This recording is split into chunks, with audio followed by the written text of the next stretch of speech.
But right now I want to go to Miguel Octavio. He's a little farther south of Jenny Dean there in Manatee County. Miguel, what are you seeing out there? You've been there for some time now. Hey, good morning, guys. We are waking up to rainy and gusty conditions. Nothing too unusual from what we see here in Florida. We know it rains down here, but I will say we've been up here for about an hour now and conditions have gotten a little bit stronger. I'm going to have Adam, our photographer, just pan over a little bit so you can see what we're seeing from our vantage point.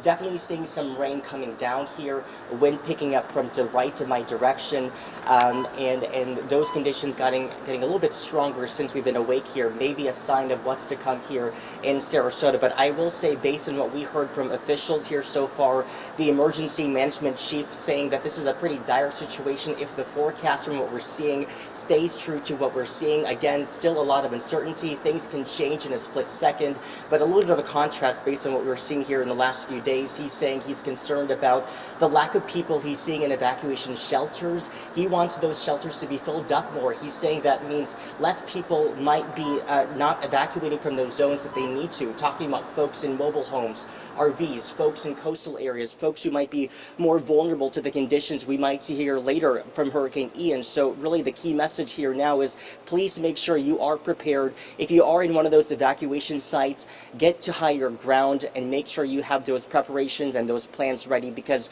anything can happen during Hurricane Ian, guys. Thing could definitely happen. We see there the parallel between you and that parking garage right there behind you, obviously at higher ground. Right, Yeah. which is where you want to be this morning. Hey, Miguel, as you were coming in too, what were the road conditions like? I know everybody should be where they should be in a safe place at this point, but if anybody is leaving early this morning, what were those roads like for you? You know, we were seeing some rain coming down and some isolated roads. There was a little bit of flooding here. So again, telling sign of what could be coming. So definitely some rain, but nothing too drastic at the moment. I am concerned seeing a little bit of flooding in some of those isolated areas. It seemed like the roads were pretty clear. So that's telling me that there are people who evacuated from further.